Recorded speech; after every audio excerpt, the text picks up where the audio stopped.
Well, can you hear me?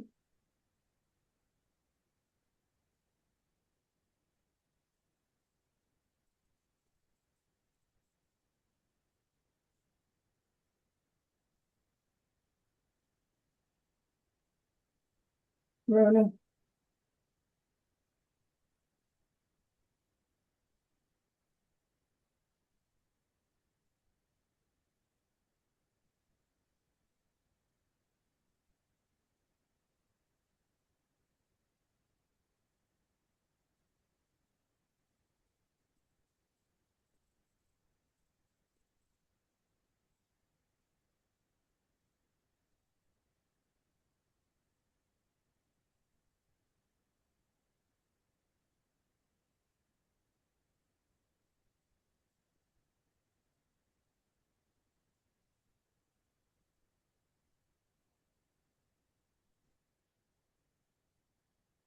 Yes, I can hear you.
Morning, everyone. Today is January the 15th, 2026. Welcome to the first Spokane County Planning Commission meeting.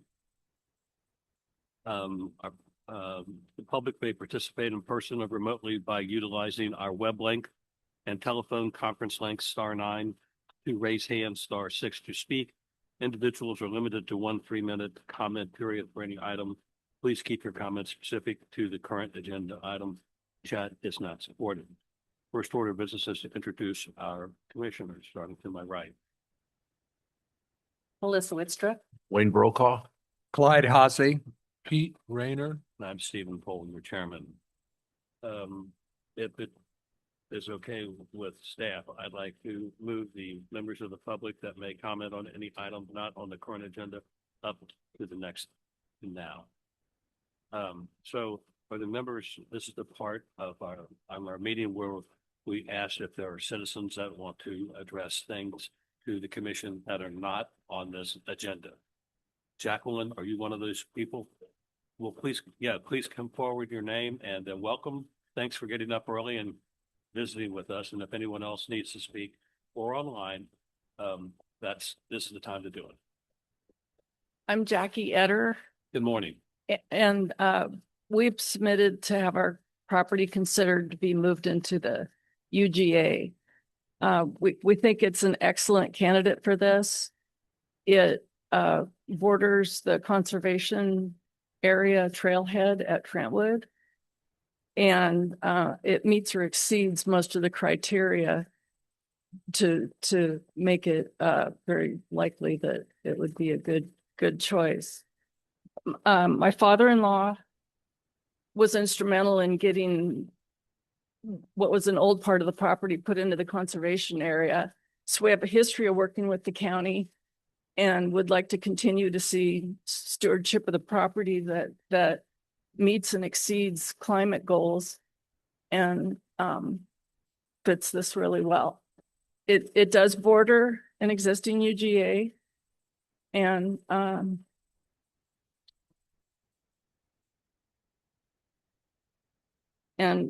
we think it would be a great addition to it. Do you need the parcel number? This information all needs to be communicated to our planning department. Scott, could you comment on this? Okay. Go ahead. Okay. Is that what's on here? Is this the parcel number? Yeah, it's on there. There you go, sir. Right. All right. Thank you. Thank you for coming down. Would anyone else like to speak to the commission? Now is a good time.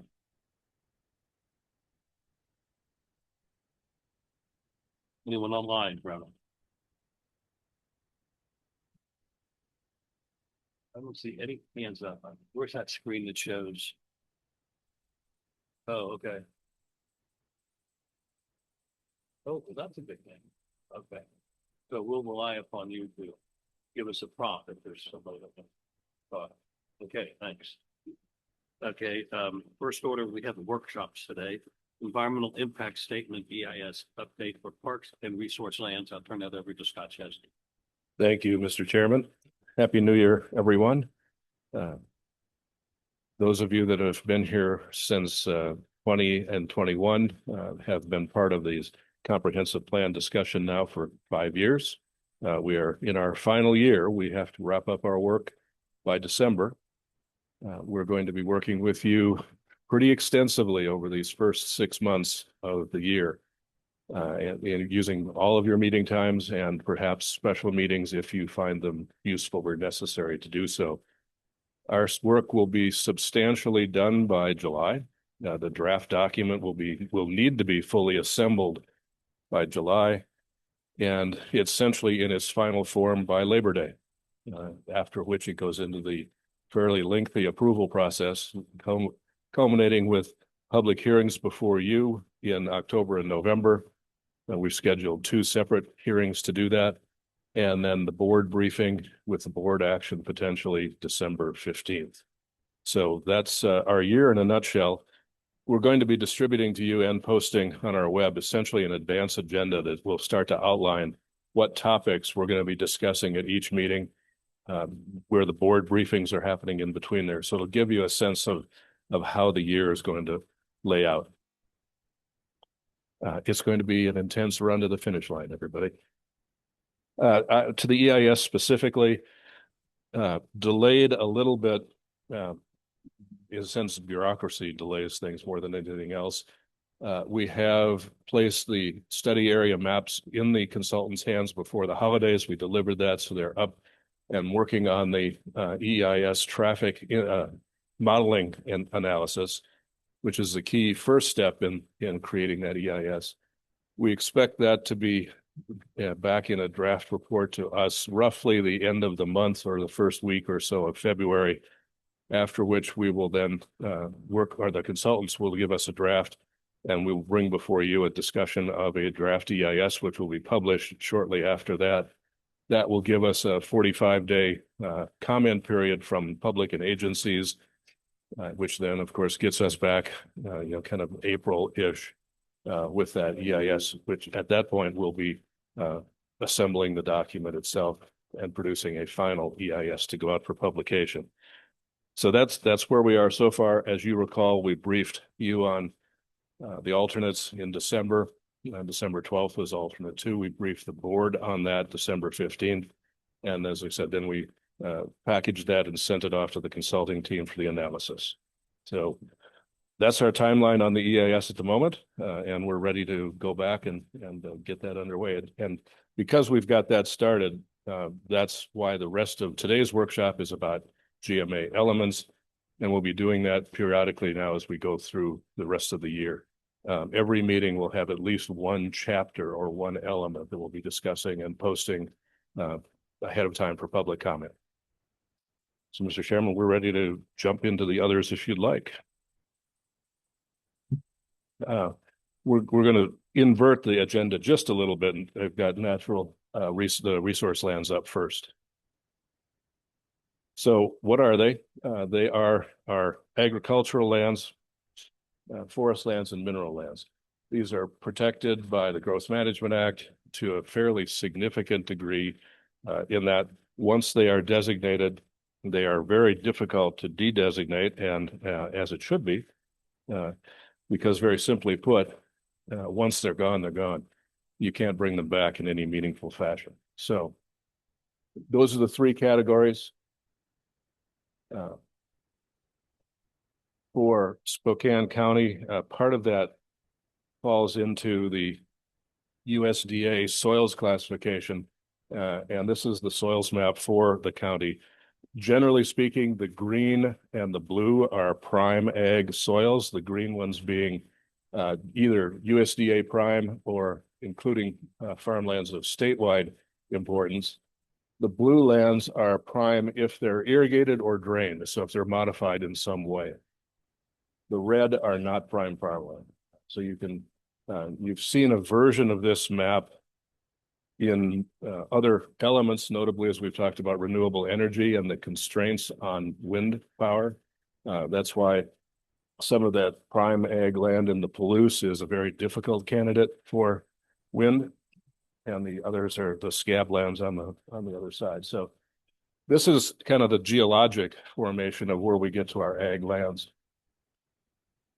So in Spokane County, we've split the ag part into 2, small tract and large tract ag that are around in the county. And then we will be putting these into the plan as we move forward. So this is the map of those ag lands. That lighter green is the large tract ag, the medium green is small tract ag, and the darker green is forest lands. Mineral lands are they're marked here, but they're very hard to see because most of them are much smaller. They're generally, as you know, quarries and mineral extraction areas. But fairly extensive LTA lands on the southeast part of the county, as well as the western part south of the river, the small tract ag being predominantly the Green Bluff area, the isolated one, and then up in our Deer Park area, with the forest lands being Mount Spokane. So where is that today? We have done some outreach with the public and agencies. We're working on, or we've completed the policy audit And that's going to be drafted with, essentially, you've seen a draft of that today. And then we have the Technical Advisory Committee has completed their first draft. And then we're going to be reviewing this with the folks that we've met over the year that represent the Farm Bureau, the Cattlemen's Association, and the other agricultural interests in the county. We are looking to them to help evaluate what the Technical Advisory Committee has done from a real world perspective. And I think we hinted at this before. They have agreed to help essentially draft a new vision statement for our ag economy. And we will be working with them to do that and incorporate that into our comprehensive plan. So the policy audit looked at these basic issues, preservation, making sure we've got the right lands designated. What is that economy look like? And now you've seen the renewable energy overlay will come into this. Climate change and resiliency, our new mandate from the legislature has to factor into this. And then, as you might expect, a usual cleanup of out-of-date issues. So here are some of the, we're going to go through a series of both new policies and revised policies. This is a summary of the red line and clean versions of the document that you received ahead of time. We really are looking for your thoughts and comments on these as we move along. This is kind of, a discussion in real time. And so these are recommended as new policies. And they relate, in this case, specifically to the climate change. Ag and forest lands that provide climate resilience benefits, working with private owners as well, and then sustainable economically or environmentally sustainable water storage and other elements along that side of it.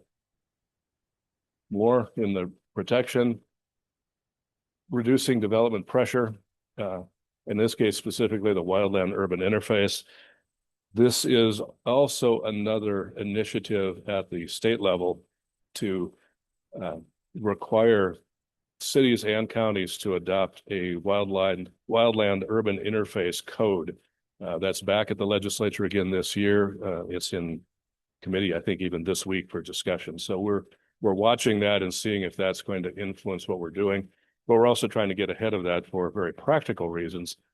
We've had, two devastating fires 2 years ago or 3 years ago coming up, and being able to better understand that doesn't mean we're looking at a heavy regulatory system, but it does mean we're looking at being able to provide guidance to people that are building in these areas and say, here are what we believe the risks that you are involved here. You have to make the choice of where your comfort level is. Forward stewardship, trying to reduce the loss of forest lands. We have a lot, Spokane County has a lot of privately owned forests.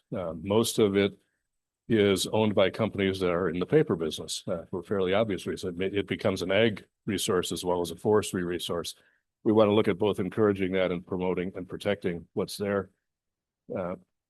Research in this, working with Washington State as our land grant university and Eastern, what research can we do or initiate that helps give us, you, some guidance on how we can use these resources in the future? And that's everything from actual preservation to things that have emerged in the last few years, cross-laminated timber, for example, being able to use essentially fragments and other parts of timber that were no longer viable for structural use, but being able to create members out of that in a new way. Great way of using forest resources that were essentially waste before. And then infrastructure, public programs, and other things avoid fragmenting these areas and habitat. Habitat preservation is part of GMA. It's on our maps. You've seen it on our zoning maps. It is predominantly in the rural conservation zoning category, but the whole purpose of having wildlife corridors and management is to make sure they stay connected to the degree possible so they provide movement.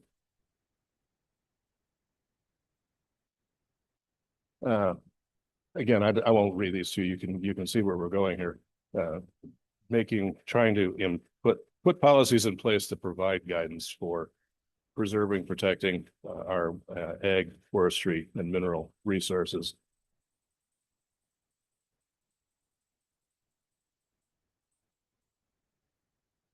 And then on the economy, this is going to dovetail with an economic development strategy as well as agritourism, which we'll talk about here in a little bit today. But looking at compatible businesses that make sense to be in our resource areas and add value to the resource lands rather than de-designated for inappropriate uses. Recreational uses you can see up here, fishing, boating, other pieces. So it's a milieu of opportunities, is from preservation to active use to some business development that is supporting those business uses. So some additional changes beyond those policies. Pretty straightforward things here. That third one down, ADU policy. In the last legislature, there was a bill introduced that would prohibit counties and cities from establishing ADUs in rural land classifications. Spokane County does allow those in our rural classifications. We do not allow them in our resource land classifications. This is a point that we want to study. There has been, maybe not widespread, but there has been several comments brought to our attention over the last couple of years that longtime farm and ranch families are in that family transition. They don't want to sell their land. They want to keep in the business. The kids want to take over the business. Mom and dad are getting too old to do that. They don't want to sell the house. They would really like to create an ADU and stay on the property. We think that that's a valid ag preservation strategy. It allows that family to keep their resources on the land and pass it to another generation. Right now, that's not allowed by GMA, and the reason stated, at least by FutureWise at the legislative session, is that it would put an undue burden on water resources and it would double the rural population. We think those are worthy points to talk about, but they seem a little over the top at the moment, particularly if the result is we're going to lose investment in our ag resources if we can't find a way to allow families to stay on their land. And so the rest of these you can see are pretty straightforward, down to the technical parts of fixing broken words. So what are the new parts of this? One of those new elements you have seen now since 2023, when we first started talking about this in a different form. It was simply the wedding venues that were desirous of having that as legal status, but weren't currently allowed in rural traditional areas. The agritourism part of this is getting momentum from planning directors in other counties. It is also getting some acknowledgement at a legislative level. And as you probably recall, we put it on hold because of the Supreme Court case against the Friends of Sammamish that was in Woodinville, which was converting or adding parking and facilities to wineries, breweries, distilleries as tasting rooms and things like that. That was found to be a degradation of the agricultural resources because it took producing land out of that production and made it parking or other surfaces, and that it did not adequately assess its SEPA impacts. And the Supreme Court ultimately agreed with the hearings board, and we then looked at if we're going to do this, we need to do it through an environmental impact statement to address the SEPA concerns, and then recognize that if we're going to have this kind of agritourism industry or business, it has to be done in a way that does not degrade agricultural resources. So it's now back on the schedule as we indicated it would be for the comp plan. Here's the case we were just talking about. So what is it? Most of us know about our wonderful resource at Green Bluff, and what a great thing that is for Spokane County. Even if you occasionally sit in your car for 2 hours trying to crawl up the hill at harvest weekend, which is, if nothing else, a testimony to how popular, the Green Bluff Growers Group has become. So here's some of the policy considerations. Supplemental income to support the ag economy, promote it as, but rural lifestyle also is literally the tourism parts of this. And that last one, mitigating impacts. The comment about stuck in your car, crawling up the hill is relevant in the sense of emergencies. If something were to happen to some, medical emergency, fire emergency, when those roads are totally clogged like that, it becomes a real challenge to get emergency equipment up there unless you're bringing it in by helicopter. So we need to think about these things, as well as bigger events to take place can put a demand on wastewater. They can have other issues that are not always considered when you first start thinking about it. So trying to look at this in a realistic way is a big part of where we're going with agritourism. Our key elements here: no net loss of ag productivity. Certainly don't want to be urban in nature, and then scope, size, and scale as appropriate for rural areas. All of which we believe are eminently achievable. We're not putting up roadblocks here. Essentially, we're building a framework within which you can engage and do these kinds of businesses to bring benefits to the landowners and to the local economy as well. So, calendar on where we're going, we've already hinted at this. Your recommendations and review will be in the October, November time at the end of the year when it comes back finally. This is your first review at these. We're looking for your comments today, both here and anything you submit to us later in writing. And then we'll head it for the board in December. And with that, I will take a pause and see what questions, topics are on your mind. We covered a lot of stuff there, and we can go back into the slides if you'd like. Scott, I have a question. I didn't hear the word open pit mining to take place in some of the scab areas or wherever the gravel is available. Where does that fall into the big picture of designation of areas? It's a good question. As you all know, the mining and mineral part of our regulatory world is in two parts. There's a classification in the comprehensive plan for mineral lands. And when a comprehensive plan amendment is proposed to move lands from a rural classification into mineral lands, this is the one that does not come with an attendant zoning change. The zoning change has to be considered separately to address other impacts that wouldn't be considered in the planning stage, which is more conceptual. The zoning gets down to very specifics.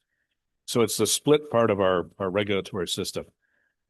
There are the designated mineral lands now. We have not seen any new requests for that except some additional parcels that are around existing extraction areas. All of that still falls under the protections of the Growth Management Act for ag lands like this, as well as a SEPA review that would certainly show impacts in those scablands areas if those were proposed. All of that is how we would use our existing system to address new requests for that use. Earlier in the process, we worked with the state DNR on a pilot project that they initiated to map the aggregate resources of Spokane County. And I think we shared that with you in early 2024. But we now have a map of those resources that is countywide. That helps give us a resource to evaluate individual requests as they come in. If it's a request of land and it looks on that resource map that there's not a lot of viability there, it gives us a reason to challenge assumptions and say, is this a wise use or a wise change of use of land? So we have some new resources to evaluate those when they come through. Will we be able to see a map of where those will be or where they're at in the Spokane County then? Designated? Oh, of course. We will send you a link to that aggregate resource map, and we will produce a zoning map that shows those in a highlighted fashion, not just in the background noise of the rest of the zoning map. Sure. And one other thing, you mentioned open pit mining, which most of this is, to be sure. In addition to Spokane County code, DNR factors into this in a big way. They have a supplementary permitting system that goes along with this, and it's through the DNR regs that we enforce, for example, the reclamation. That there has to be a reclamation plan when the resource is complete, and it has to be filed and it has to be funded before we would grant a change of use. There'll be a process for landowners to prove they're not in a mineral resource land. And I'm recalling something we voted on not too long ago. It was a piece of property that I think was a zone change on Airway Heights. And I had a real reservation about voting in favor of it because it was so close to Airway Heights that it wasn't in the urban growth area. And I mean, are we gonna, is this gonna go in reverse, or are we gonna have to, if you've got quarter section land that you want to split into CVs, for instance, you have to prove that it's not, is that gonna be, are we gonna be doing any research, anticipation, that's supposed to just reaction? Well, that's because we now have that map of aggregate resources. We do have a benchmark to compare any particular parcel of land, and it's not down to feet of accuracy. It's a order of magnitude piece, but we can still see at a parcel level where whether or not that parcel has potential aggregate reserves in it. Remember, however, that because minerals are part of our resource lands, they have a higher priority for use than the underlying land, unless the underlying land is ag. So if it's a rural traditional parcel and it's proposed for mineral use, by GMA law, we need to give some deference to that proposal because the mineral lands are part of our resource lands and have a higher degree of protection from the GMA. So if I've got 10 acres in the valley, it's in the county, that is prime agriculture, but it's inside the urban growth boundary. Well, Where does that fit into these? it doesn't. Anything that's inside the urban growth boundary has to be zoned for urban development. It wouldn't be zoned for ag. It wouldn't be zoned for mineral. It wouldn't be zoned. It have to be zoned for that. Yeah, no. Scott, I have another question that pertaining to that open pit mining, and especially, and since Pete brought it up at Airway Heights that we had voted on about a year and a half ago. Mhm. As that becomes processing to become developed, and we're fully aware of aquifer issues out there, how is this all going to blend together? I mean, is there some? Maybe I'm thinking out of the box. I shouldn't be. I don't know what to do. Not at all, Clyde. You're hitting really key issues that are frustrating to us as planners. The Airway Heights example, particularly on the north side that we voted on a few years ago. Again, it met the legal criteria to move forward as a comprehensive plan amendment under the Growth Management Act. We didn't support it professionally because it blocked yet another growth path for Airway Heights. They're blocked on their northeast, and now this blocked them on their north side. They're blocked on the south by the Fairchild protections. That community wants to grow, but they have these enormous constraints on their existing border. And we added another one because the Growth Management Act said it was allowed. They're really, when we get through this process, one of the things that you and I and our team will be doing in 27 is looking at the GMA in some ways to say, what are things that have changed over the 40 years it's been here that need to be rethought? And mineral lands may be one of them. Obviously, we're always going to need aggregate for roads, for concrete, for construction. But are we are we prioritizing that at the expense of something else that is not appropriate? Yeah, but you mentioned the aquifer. When an extraction plan is submitted to DNR, and the county doesn't evaluate the extraction plan itself. Once we're done with the zoning, our role is finished. But DNR looks at how deep are you going?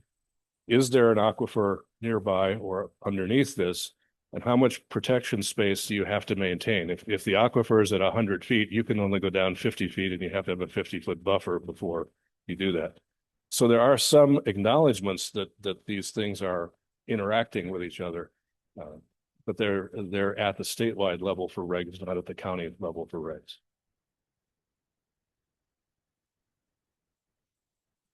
I guess, you try to think for the future and sometimes it's really hard to see where it's at. And since I've been through this one time before 20 years ago, and I have to be honest as Pete was, I didn't vote in favor of that particular parcel of Airway Heights because I felt that there was other issues going on that we have to look for the big picture. And sometimes we said, oh my gosh, I didn't realize. I mean, we're doing our best. That's my issue. And sometimes, darn it, it didn't quite work out maybe as we should. I'm just concerned, okay? That's what I'm after. Absolutely. Environmental, aquifer, growth, I mean, and where do we go from here? I don't know. Maybe I just drop it. No, not at all, Clyde. It's important for all of us, but it it illustrates that there are these, I would say, dichotomy or at least inconsistencies in what the Growth Management Act is trying to preserve. They butt up against each other in different sections of the act. They butt up against different agency rules through the WAC, the administrative system. We as planners have started to talk among ourselves at the county level about the need for GMA, for real GMA. I don't totally say reform, but at least a revisiting of what's there. How much is still faithful to the original concepts, which were done, in 1990, and how much of this has changed into something else? And some of that, of course, is the very heavy-handed top-down approach that the legislature has taken recently, saying all cities, all counties must do this thing. You have no discretion anymore at the local level on whether you do this or don't do this. That's the antithesis of planning from its very foundations, and it should always take place at the most local level. Here with a planning commission, across the river with a city planning commission. We're all committed to look at this, and yet we know it's a difficult lift because there's the egalitarian tendency of saying it has to be the same for everybody. One size fits all because that's what's fair. Well, it's not. There are differences, and predated me for sure. Which side of the Cascade Crest are you on? That's an artificial distinction because the frustrations that we're seeing with our colleagues in planning are on both sides of the crest. It's King County, it's Pierce County, it's Clark County, it's us. So there are distinctions that aren't east-west. They are distinctions on growth and management. That gives me hope that we can approach this in a productive way instead of, oh, it's just Spokane County again trying to cause trouble. It's like, no, there's a lot that needs to happen in here. All of that said, for you and for our commissioners, we've repeated this for several years. We worked hard to get back into GMA compliance. We got there in March. This plan has to be compliant. We cannot submit a plan that is so far out of the envelope that it gets appealed and the appeal is held. That doesn't help us at all. It's time to get this plan done that's in compliant, and then in 27 start to say, okay, here are things we need to talk about. And we need our colleagues. We need a coalition of enough counties to push that forward to get attention in Olympia. Sorry, we got a little off track there. I apologize. But I don't think we're off track. I've become a bit of an addict to AI. It's amazing what you can get by asking your computer a question. And I ask it a simple question. What's the difference between planning and problem solving? I could boil the answer down to one word: timing. And it seems to Mhm. me that we need to blend some problem solving, and I really, I made the comment to you earlier, I thought the staff report that we got in the mail, had a lot of problem solving in it. Pleased to see that, but we're creating problems, and we need to make sure that our process doesn't avoid the solution to the problem. I'm glad to hear that we're looking next year at problem solving. Thank you. Great discussion. Have a question about the ADUs and wondering what, Spokane County's short-term rental regulations might be and how would they work together with that ADU? I mean, it's one thing to say, mom and dad are gonna move into that, Yes, and then that's not enforceable. right. I'm just questioning the ADUs. It's a very important question because it's timely. We've seen a lot of press coverage and research about ADUs being used as short-term rentals and short-term rentals having an impact on the affordability or the supply of potentially affordable housing. Both need to be enhanced. At least when I recall, ADUs were somewhat new, and the idea was, should we regulate these, or how would we regulate these, and are they really just detached hotels or motels? It was more of a novelty. It wasn't so much a big deal. It was more of a tax issue, frankly, when the city looked at it. Now they've become so prevalent. They are, in fact, having impacts that are unintended consequences. This could be one. It's a challenge. You've seen some of the work we've done for affordable housing based on those income bands and how to try to make these allocations legitimate. None of that takes into account what you simply alluded to. We can make this available. The builders can even build them at an affordable price if we give them the right tools and direction. Doesn't mean somebody's going to buy them at that price. They could be bought by speculators. They could be bought by investors. I don't think Eastern Washington is ready for a heavy-handed regulatory system that says what you can and can't buy or sell, but the market will act in ways that we can't control. It's a very challenging thing for planning. You lay this out and you go, look, there's a potential solution for affordable housing, and some corporation decides, I'm going to buy these and turn them into rentals. We don't get into that level of market manipulation. So I know the city theoretically has a licensing process, a permitting process for short-term rentals. But when they do the review of where they are at, the percentage of those that have actually legally entered into that licensing or permitting are not. I mean, it's just, I I believe mean, I think that. that's human nature, but I think that is a problem because it does affect affordability.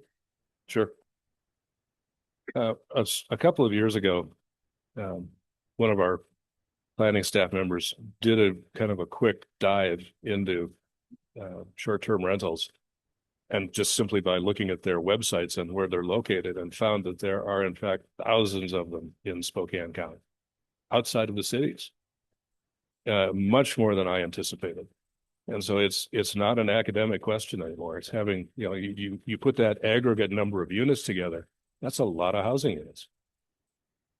If they're all being held out of long-term rental and sale, we're going through a lot of brain damage to create a whole new system to build affordable housing, and yet we've got this entire aggregate system over here that's laying fallow almost, or being used intermittently.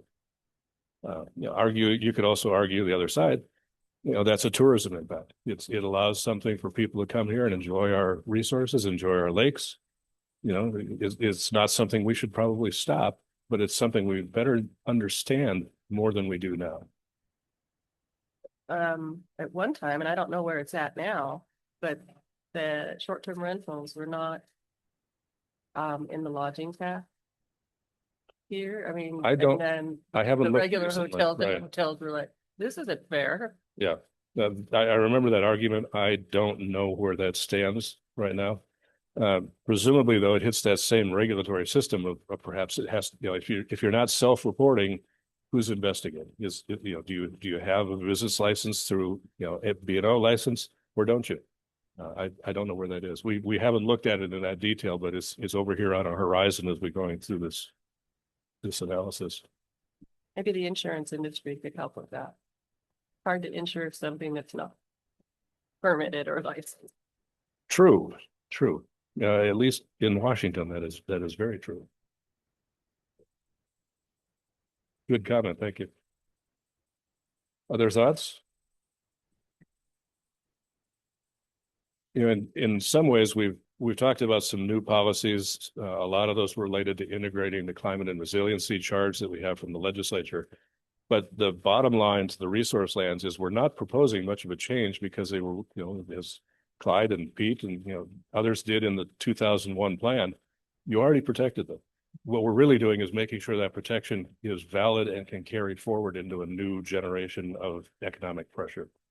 So there's not a lot of change in these, but it's very important that we start with this as a foundation, because as you know, as we've noted before, once it's gone, it's gone.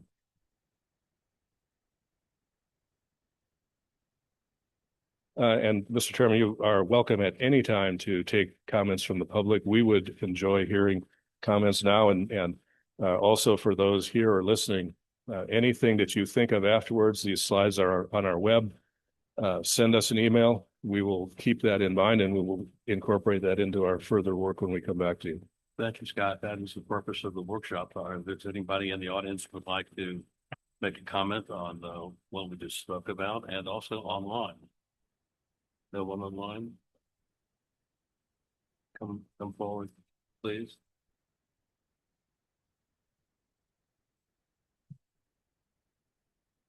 Thank you. Thanks for being here. But I just wanted to add to your comment about the ADA. My name is Donna and I live in Otis Orchards. Yes. YouTube sends you lots of weird stuff, and for some reason it thinks I'm interested in ADAs and the Airbnb, and I think that's what you're referring to when you say short-term rentals. Well, a lot of the European countries have struggled against the same issues, and they have now banned them out of different cities. Sweden is one of the first ones to do so. The other thing that they've done is also limit the number that's allowed in a particular area, and they have increased the taxes for to be more in alignment with a hotel that ends up typically, I work for hotels in New Orleans, are charged more tax rate. So I just wanted to make those comments. The other thing that's been going on is, and I think it's because of the economy, there's a huge downturn right now with Airbnb, and there's another short-term rental. Yeah. So people are struggling to find people to rent them, and so they are putting them on the market because they can't sustain them anymore. And that's been a weird benefit of the strange hard housing market that's been going on for a while now. So I didn't know if you were aware of that, but just wanted to share it. But Spokane might want to look at just banning them all together, or at least reducing the numbers, especially as you said, if there are thousands of them around here, who would have thought? I had no idea. But I just wanted to add that comment. But my question to Scott was, I know that this keeps saying resource land, but I'm going to ask about the river in Officer. Does that have its own section, or where does that resource fall in the GML? It's a good question. It does not fall specifically as a chapter or as an element. However, it falls into things like aquifer priority recharge areas. Those are in the GMA, and you're prohibited from building certain things in aquifer recharge areas. So it's peripherally there as a resource, but it's not highlighted as a separate chapter. So symbology and what produces electricity for, and with the people wanting to develop as much as they are, and I realize people come to logical people are in charge of. Part of the ecology. Okay, thank you very much. Apologies. But I would think that the river and the aquifer would be more than just. They do and they will. That will be a prominent part of the 2046 plan. We are going to highlight those in a way that they have not been addressed before. And it's partially because of exactly what you said. It's partially because of what we've learned from our residents on the West Plains that are operating in a totally different aquifer system. We need to better understand how all of that works together and how that should be an element in helping determine where we grow and how we grow. We just haven't really looked at it in quite the same way before. Thank you. I have one last question, or I may, one weird one and one do with this document. In the red line version, I saw that the three designations, rural, large tract and small tract, originally had parcel size acreages associated with them, and those were lined out. Is that because the consideration was that's more appropriate to find in the regulatory document? Yes. Okay. Kind of what I thought. I just thought I'd make sure. And then off the wall, what about data centers? Can they go any of these rural areas? Data centers are yet another new thing that are not contemplated in our current system. And we're looking at that extensively now. We've had a handful of investigators or lead people coming around looking at possibilities. So it is something that Spokane County needs to be ready for. But our code is silent on it at the moment. Yeah, because I really don't want to see my Vista bill go any higher. And we do have plentiful Yes, hydroelectric here. we do. And to be sure, Avista is a great partner for planning and development. All of us pay our bill. That's kind of the separate side of Avista, to be sure. But they are a willing partner in trying to promote good development. Somewhat unusual, I think, in many places. Avista, the way the parcels are drawn, Avista actually owns part of the river or the riverbed, as a legal parcel. That's fairly unusual in most places, that all waters are waters of the state. But they take that seriously, and as part of the idea of protecting that and highlighting that, is to say, this is something that's different about Spokane County. We should be aware of it and how it affects us. And it's mostly between the city, not so much the county itself. But yes, looking at data, looking at renewable energy, which you've seen a lot of, and we'll be doing more. We're going to be doing some more research, sponsored by Commerce on that. Data centers are very much in the hopper for assessment. For what it's worth, you've seen them. Some of these are truly gigantic. Some companies, Microsoft among them, are talking about restarting their own power plants to exclusively power their data centers. The 3 Mile Island plant is bringing back one of their reactors is coming back to life, the one that wasn't damaged in the 70s. And so it's going to be a huge issue for a lot of areas. And right now we don't have that direct pressure, whereas our neighbors in Grant County are actively pursuing that because they feel they've got the resources. Their public utilities district can handle that. So it's all over Washington right now. Yeah, they're not big employers, but AI usage really drives data centers. Right. Okay. Comes online. Open it up the web. Who?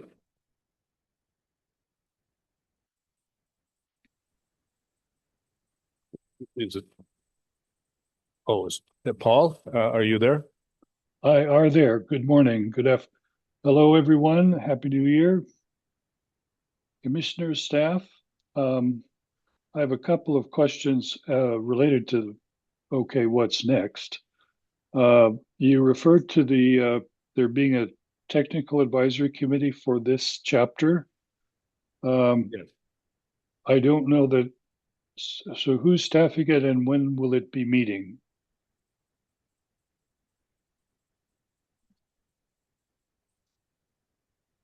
Paul, we'll get that for you here in about 10 seconds. Okay,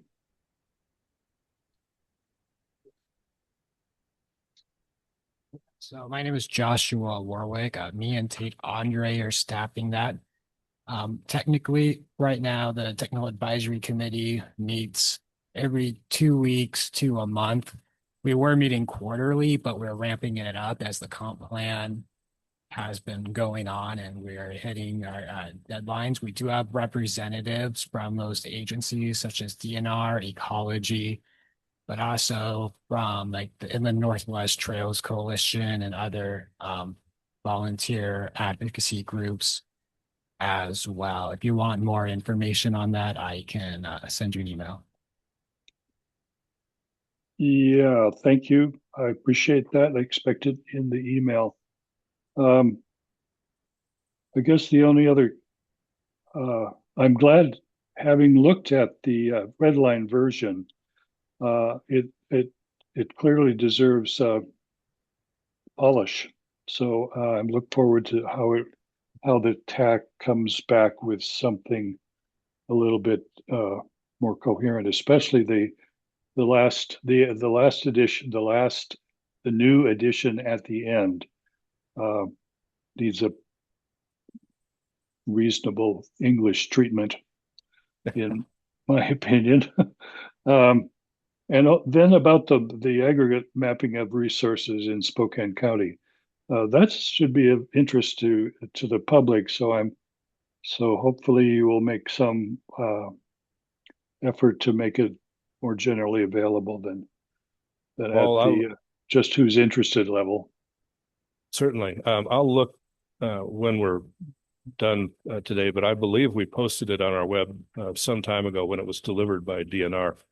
But it may be posted in a way that you need to scroll down to. We'll take a look at how we can maybe make that more visible into a mapping section that's easier to find. Well, if the discussion is about resource lands and how they are how they're protected and how new activities might occur, it's kind of a relevant document as it's pretty clearly demonstrated by the conversation today. Very good. Thank you. Thank you, Paul. Thank you, Paul. Linnell, Paul? You want to speak on ag? This is relative to this, so you have a. He's back. Going on the theme of today's solution is tomorrow's problem.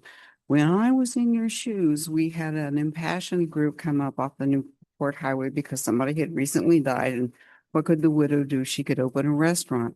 Well, she got an exception to open a restaurant, not in the place that the county had zoned for small business development in that rural area, but for another place. And over the decades, I have seen it go in and out of business.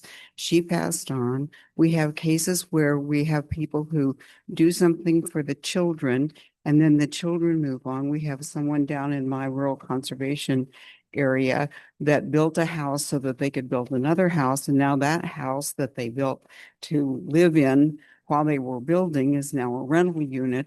And so all I'm saying is I think you're very wise to think about, is there a time limit on this when it goes back up for sale? Do you have to put some kind of a notice on the property or whatever?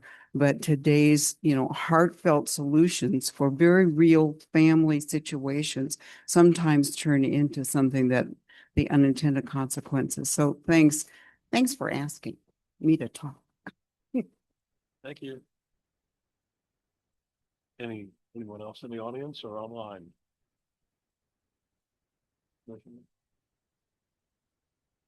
Proceed. Shall we move on? Let's do it.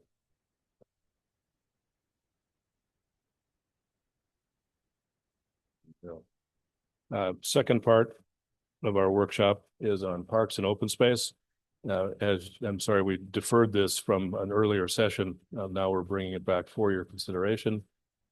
So where are we with the statutes? It's an optional element under GMA, strangely enough, but your predecessors, and Clyde, you were one of them, were wise enough to make this a chapter in our own comprehensive plan. And so it resides there to this day. The chief issue with this in comprehensive planning is that first part, a capital facilities element. like everything the comprehensive plan does, the capital facilities chapter is what ties immediate action into the plan's goals and policies, and parks is no exception to that.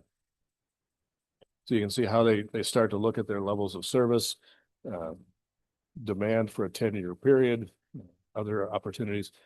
And as seems obvious to the public, but sometimes falls between the cracks of governments, the public doesn't necessarily care if the green space they're using or playing on or something is county, city, school, church.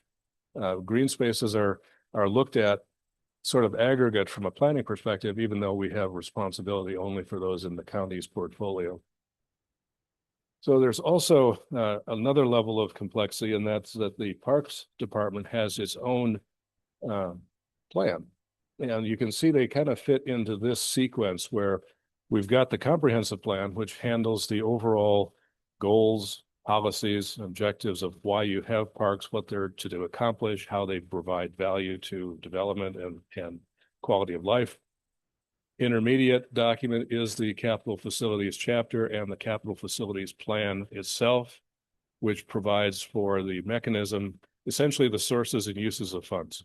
What do you want to build in a 6-year period? Where does the funding come from? What's it being used for? And is it in fact available? So you can say, we're meeting our level of service and we can afford to do that because we've set aside money to make that happen. So we're going to, we looked at, there's a, put it this, go back, there's a number of these goals that have some relatively minor word additions or changes that try to better integrate climate and resiliency discussions into parks goals. We are not highlighting all of those.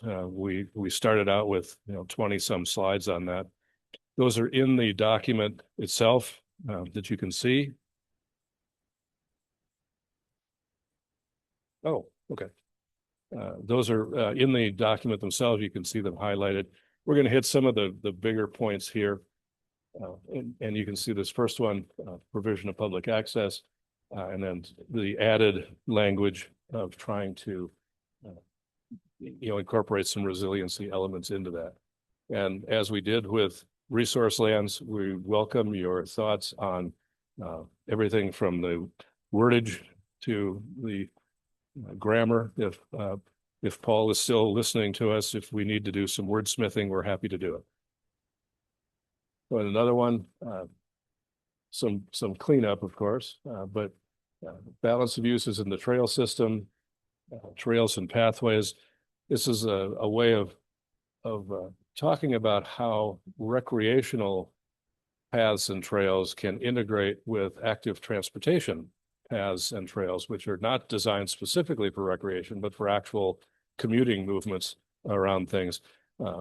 Again, the public doesn't necessarily see or care about a distinction. And in the past, the active transportation, or what used to be called the bike and ped plan, resides in the transportation chapter of the plan and not in the parks chapter. Well, here's a way of starting to bring those together. And you can see some of these policies. Some are just revised. Urban reserve areas. And looking at these for mitigation as well. There's one example of this that you're probably aware of because it's in our neighborhood is the Olmsted Green Park in Kendall Yards. That park is designed as a stormwater management facility. And so it is designed to absorb floodwaters if we get torrential rains through the Kendall Yards and West Central neighborhood. It provides that stormwater buffer. But because it's designed to also be a park, it has that multiple, functional purpose. Contrast that with the Hazels Creek water system on the South Hill for 57th and working its way down past Regal. Those retention basins are fenced off. They serve only the purpose for retention because in that case, they're used so frequently, it wouldn't make sense to make them parks. So there's this range of how these can work.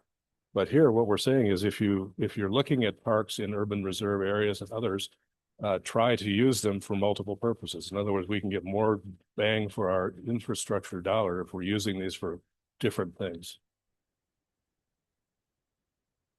Scott, Yes. I had the opportunity to meet with the Parks Department, City Parks Department recently. And we talked about park plans at my project. And I was surprised, not really, but I was surprised that according to the City Parks Department, in the last 20 years, they've built 2 parks. And those 2 parks were funded by Greenstone. And where I'm going with this is that there's situations like TIF, and there's a lot of tools that developers could use in concert with parks departments to fund these kinds of things. And now the park department simply didn't have the money. Now they passed a $500 million bond with the school district. They're going to build some parks finally, but financial incentives to make it feasible and gobble up some of the money for what I would call priorities before the legislators get a hold of it and spend it on something silly is something I think we should take into account, because in our urban reserve, there's a lot of solutions that could happen out there, but keeping in mind alternative sources of funding for parks, be paid out of the developer puts it up front, but then he gets reimbursed with property taxes, a portion of it, and everybody wins. But it's something that I think we should take into account. Pete, absolutely. Because of kind of past lives, in urban redevelopment projects, you always have to look for multiple financial solutions or multiple financing sources for any given project. You might have 10 or 20 different sources of funds into a project for different parts of it. Tax increment financing is a valid tool. It has less utility in Washington than it does in other states, chiefly because the schools don't participate in the TIF allocation. But yes, it allows for public improvements to be made by a developer and then be reimbursed in the future tax revenues that come back and do that. You will see that tool and others as we craft our economic development chapter, because that's going to serve as sort of an implementation springboard for, it's like, here are the policies. How are we going to get there? What are we going to do to make that policy work and make it effective, as opposed to, here's a policy, everybody figure it out on your own. We're going to take a much more detailed look at what the tools we can bring to bear to make these happen. And see, these are our 3 potential new goals. And I have no defense for the city. I've been away from a long time. I know Garrett is really well suited to be parks director over there, and he'll do everything he can to help keep that a first-class park system, because it is such a good park system. It's an expensive system to maintain. Manitou Park, Cannon Hill, others, those are great parks, but they take a lot of money to maintain. And the county has only recently started its first new park in probably 20 years, Camas Meadows in the West Plains. So it's not something that happens a lot. And you can see kind of these last 3 points are trying to say, and other things, can we leverage other things to help make parks happen instead of, well, we just have to pay for it out of our checkbook. So here's the kind of a bottom line on parks, and it's back to, again, tying it into the CFP. Capital facilities always work on levels of service. That's how we measure whether we're delivering what we need to. And there's 2 within the UGA. There's an urban level of service, and naturally, being bureaucrats, it's written in a very complicated way. About 1.5 acres per 1,000 residents, where there are a concentration of 7,000 or more. So if you've got a village of 7,000, you have to meet this standard, and they have to be able to get there within 3 miles using the existing road system. I think we showed you when we did the CFP fix in 23, our GIS team produced a map that showed what this looked like, and it's it's a spider web of orange lines on the infrastructure to show how we're connecting all of these parks. And then the rural LOS is a much more widely, or less structured. It doesn't usually call for play apparatus or things like that. It's simply open space land that's available for use. And so examples of what that is, in 3 urban growth areas, we hit that 7,000 population level. And then you can see the acres within 3 miles of that. The map shows sort of the designated parks, the park service areas in yellow. All of these show that, for example, North Metro really needs 43 acres, but it's got 55.8 within that proximity. So it's got a surplus of 12. Moran Glen Rose has a surplus of 5, and north of Millwood has almost 250. And so in these 3 areas, there is already sufficient land available, so there's no need to add parks by our standard of meeting that level of service.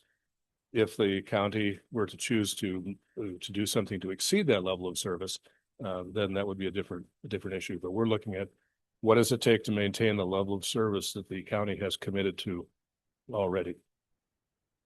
Is conservation futures count? Sure. Okay. Sure. Yeah. So, Mr. Chairman, with that, we had this last piece that we've talked about up front, where the EIS is, and we are open to questions about parks and open space. Questions from the commission, from the audience? Eric Lowe wants to talk about EIS. So Eric, do you want to grab some time? To somebody's online too? Okay, good.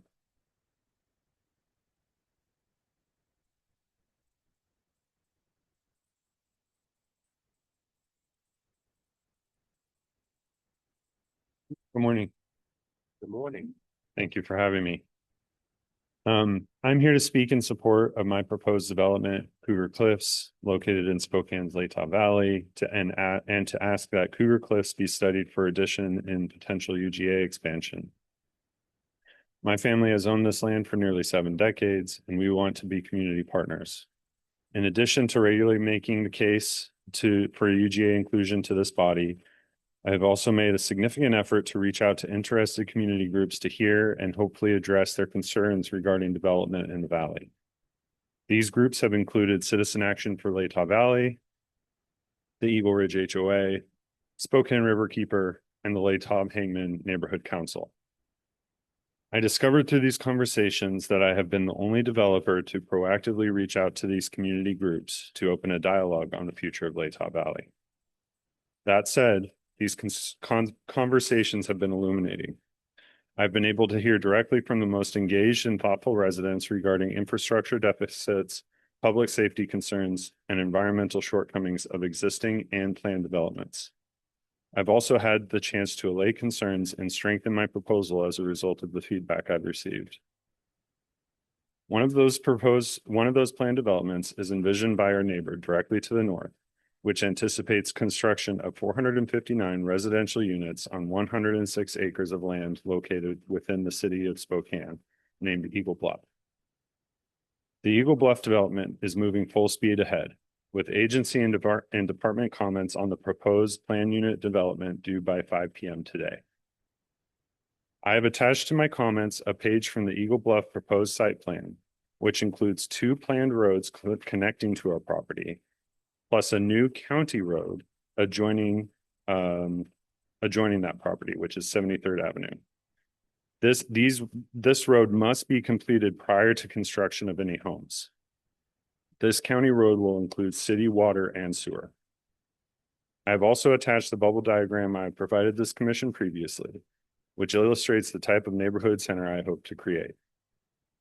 Lastly, I have attached excerpts from the Spokane Regional Transportation Council's I-90-195 study, which lists construction of a new connection between Meadow Lane Road and Hatch Road as a key investment that would be completed should there be substantial development between Moran View, the secondary entry point for Eagle Bluff, via 73rd Avenue and US 195.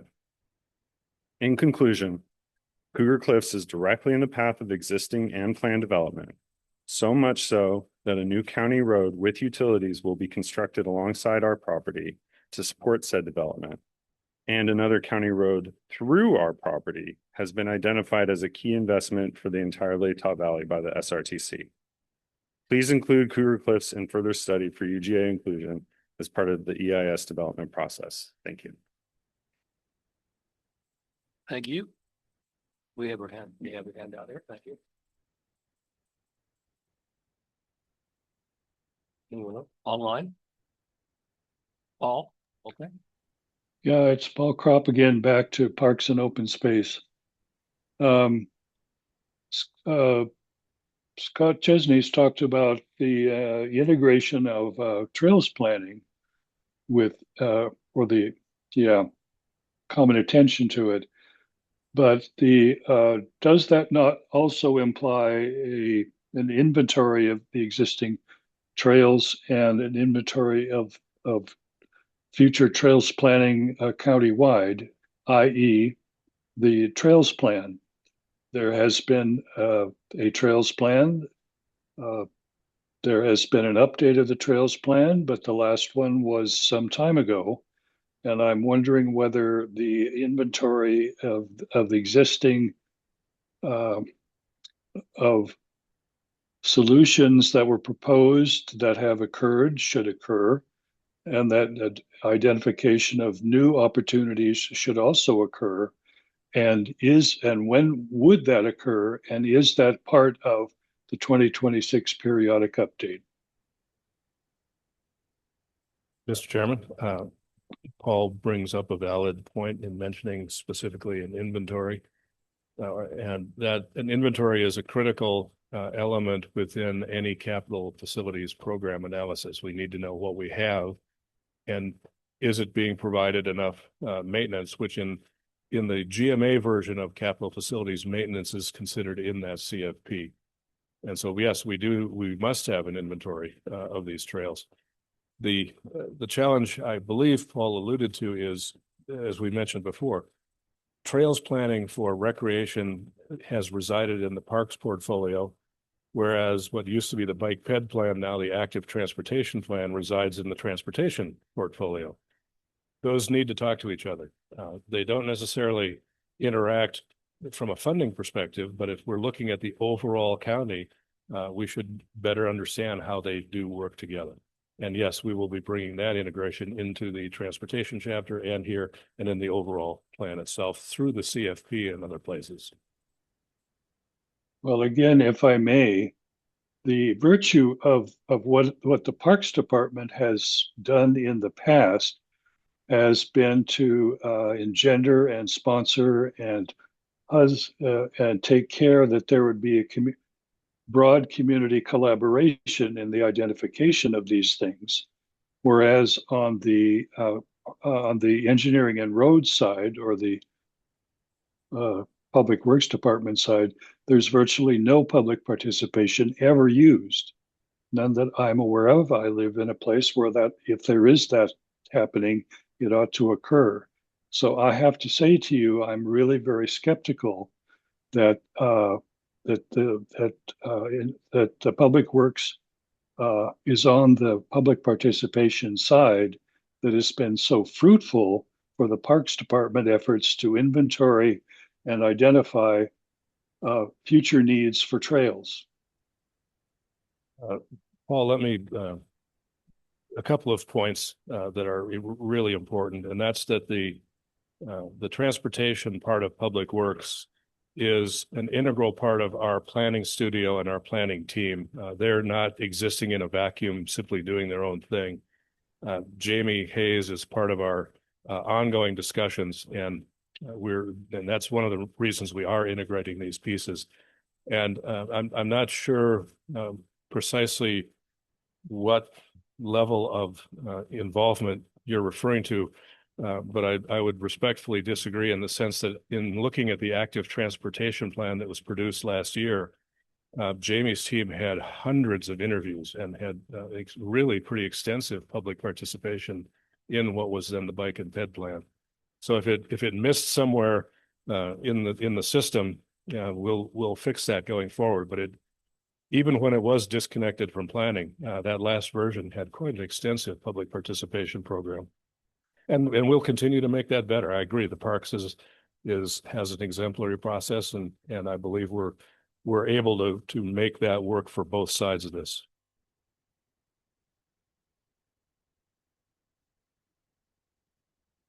Yes. Paul? That's all I have. Question? Comments, observations? Members of the audience, members online? Does that conclude your remarks on the park? Yes, it does, sir. I'm going to re-engage the open forum for the public, because I noticed we have someone who wants to talk about a parcel, and I'll take some responsibility for moving the agenda items around. We did have it published that it would be towards the end of our meeting today, and I put it in the front as we have done purposely in the past. But at this point, Todd Wood and Caroline Siakowicz maybe could have the floor and have your time. We'll wait then. We will, of course we will. I mean, you want to start? Well, is there anyone else that I'm reopening the public forum for a limited period of time, because I wanted to respect the fact that someone's came a little bit late, and if they looked at the online presence, they would have said, "Oh, this is towards the end," and I thought, well, okay, anyway, we will. I guess I'll start. My name's Todd Wood. I'm third generation on North Prairie. My family's grown cabbage, wheat, Christmas trees, have a cherry orchard. And at this point in time, we want to be added to the urban growth management as we're trying to establish a farmer's market, kind of a community center to be able to support the farming in the area. And as Bigelow was a 2-lane road, now it's a 4-lane freeway that goes in front of where our establishment is. So there's like 30,000 cars a day go by there. So we're just trying to use that a little bit to our advantage and support our community in this area. We have smart gardens down the street that somewhat does the same thing, but they're more commercialized. There's like a Home Depot or something like that. Everything going by, and those come from some other nursery or something. What we want it to be, or whatever we have is produced locally to the best that we can anyway. So, and in the area that we're doing this on is on Bigelow Gulch, and there's already 17 businesses established along that area that don't really pertain to agricultural in any way. And so we're not trying to fight any of that or anything. We just want to be kind of considered to be involved with the rest of the community there that's already somewhat established. And she's got a little more information than I do, but so yeah, that's what we're after, is just to be recognized in the urban growth area for consideration to be able to do what we want to do. What we'll do. She's coming down right now. Yeah. Sorry about that.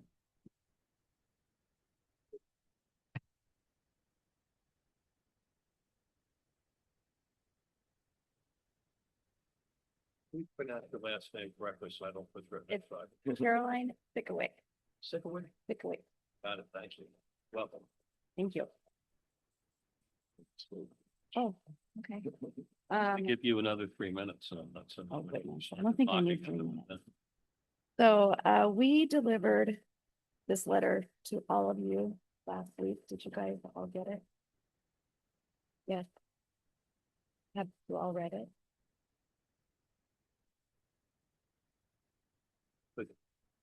Give you oral testimony, so. No, I just want to make sure that you read it. Yes, okay. I don't know what you already, you know, the rest. From the farmers market and the community center. So I guess our biggest goal here isn't really to rezone. We're really just more wanting conditional use permits to be able to provide an area for our community, a gathering place, a coffee shop, which aligns with most of what the restrictions already are, other than the coffee shop. The farmers market will bring in farmers from the community, Green Bluff, the whole strip of Bigelow Gulch area. We're not really looking to change the area itself. So we're just looking for maybe permission to open legally. There's 19 other businesses in that same stretch that are not agricultural at all. So we want to know why we're being restricted from being able to open when there's that many along there. There's Smart Gardens that has a drive-through coffee shop. We were told by the county that they got permission to do that as an accessory because they have been interested. So we're just asking for permission to be able to do that.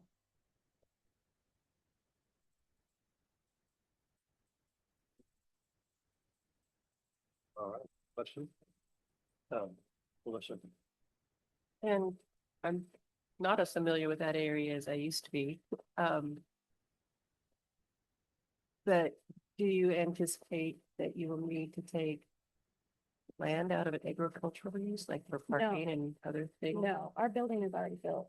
It was built commercial when you guys decided to put a freeway through the bottom of our property. We didn't know at that point what we were doing with that building, but we figured since there was so much growth, that we obviously wanted to be a part of that. So that's why we built the building. And at this point, we're not trying to change any of the landscaping from our parcel all the way down to Freya on Bigelow. There's nowhere you can farm. It's literally rock, because Bigelow Gulch goes through the middle of it. So I don't really see. I mean, if you came out and looked at it, you get a better visual of what I'm talking about. But we're not changing anything. The building's there. We already have a parking lot there. Our home is on the next parcel up. You guys own the parcel literally right next to it, where you guys piled up rock, not you, but where we had trucks for 2 years going through our property and unloading the rock to your guys' parcel there. It's empty all the way around it. There's no houses. It's not going to disturb anybody. We have koi gardens literally right across the street, right across the Bigelow. This whole land is paved. He's got a retail shop, which is not in a real traditional, he shouldn't be there. None of these businesses should be there, but they're being allowed.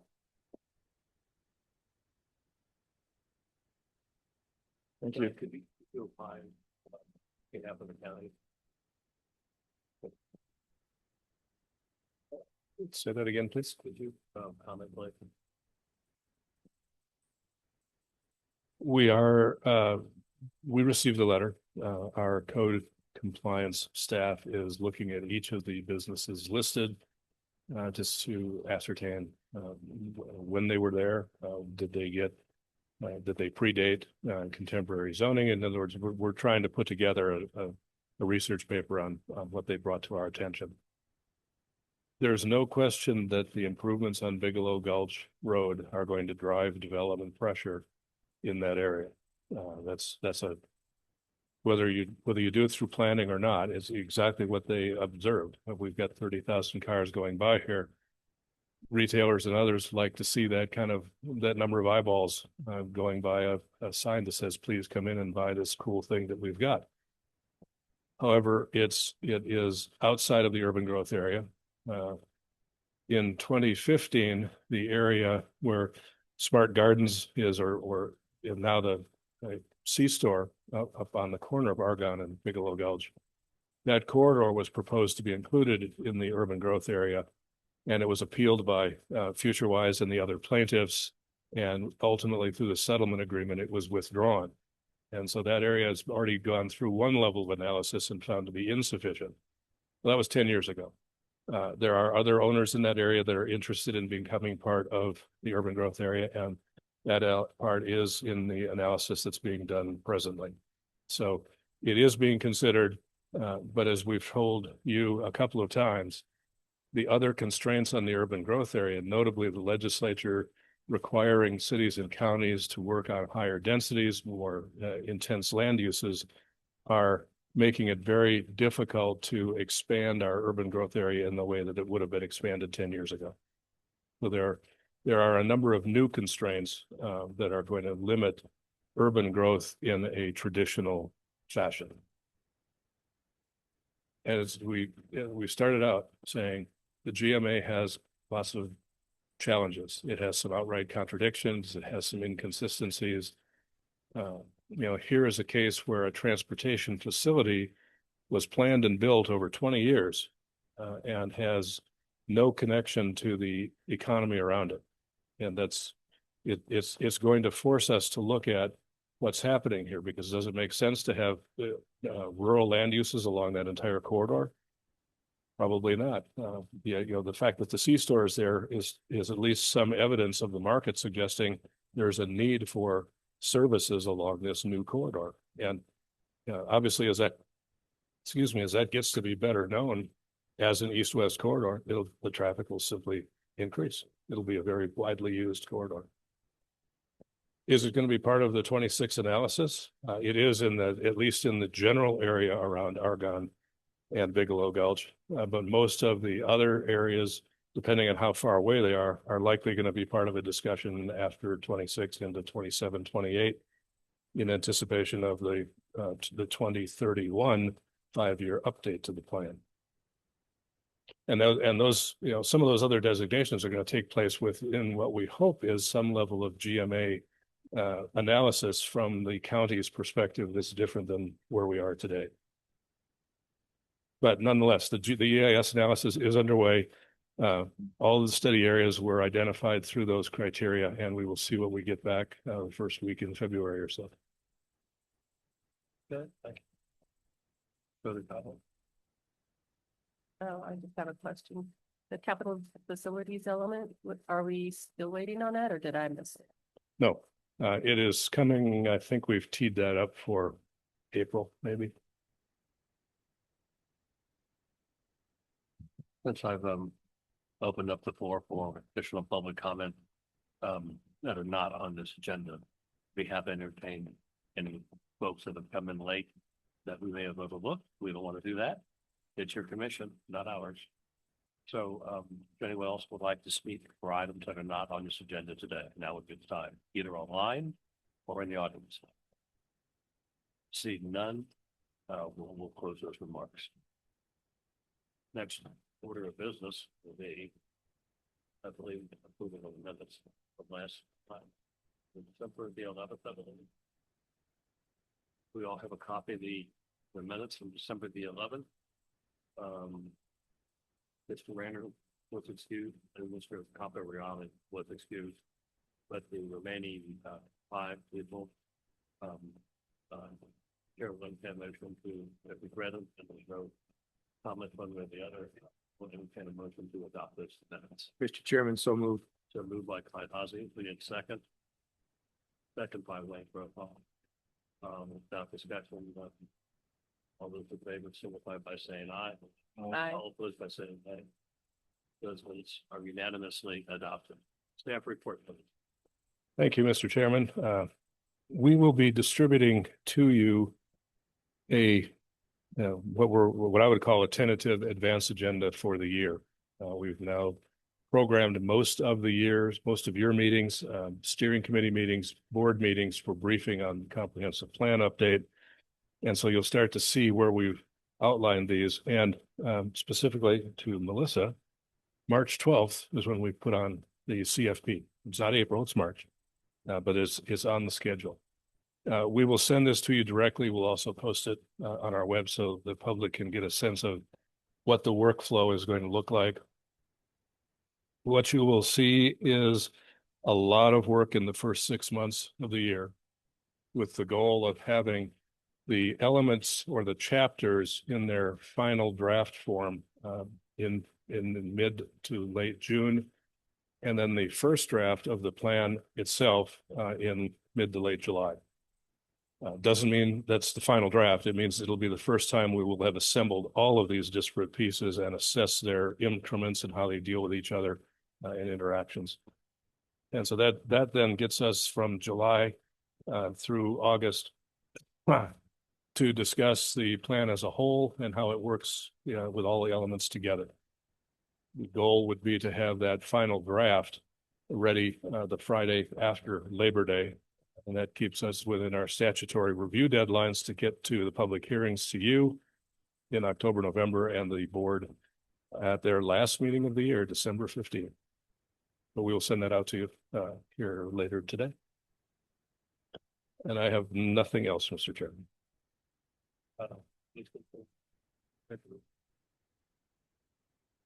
Next meeting will be January 29th. And looks like we have one on February as well. For the record. Joe, and a motion, please. Yes. Paul, was on the line. Paul, you have the floor. Paul?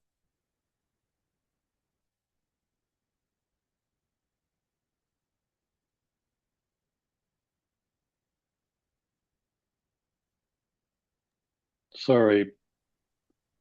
I'm here. Where will that tentative advance agenda that Scott Chesney just mentioned be made available on the website? The website's web pages are not necessarily coherent. So where on the web pages under the control of the county planning would this be placed? Mr. Chairman, it'll go in two places. It'll go on the comprehensive plan update page, on the main page for the comprehensive plan update. And it will also be included in the planning commission pages as a record from this meeting. And this is, as we've said before, this is tentative. So this document will evolve. So it'll change, but every iteration will be at least on the comprehensive plan update page. 2026 comprehensive plan update. Somewhere it's not posted yet. It'll be posted by the end of the week. I know, but okay. Well, again, thanks for the indulgence of my comments, but the reality is that page probably needs a lot of update, and there's it goes on and on and on. So I hope it's going to be. It's very important that the public understand when this is happening, and from my point of view, and I just hope that however it's placed on this page, that it will be fairly prominently accessible. Thank you. Thank you, Paul. For the comment, Scott? Sure. And motion to adjourn. Pardon me?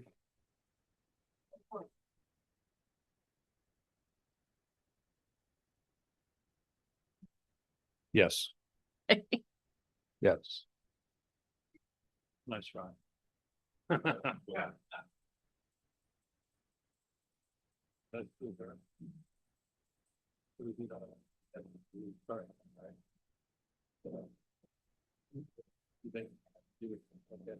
And we stopped them because we had a comment on Paul. All those in favor of adjournment signify by saying aye. Aye. All opposed, say no. We're hereby adjourned. Thank you, everyone. All right. 10:34.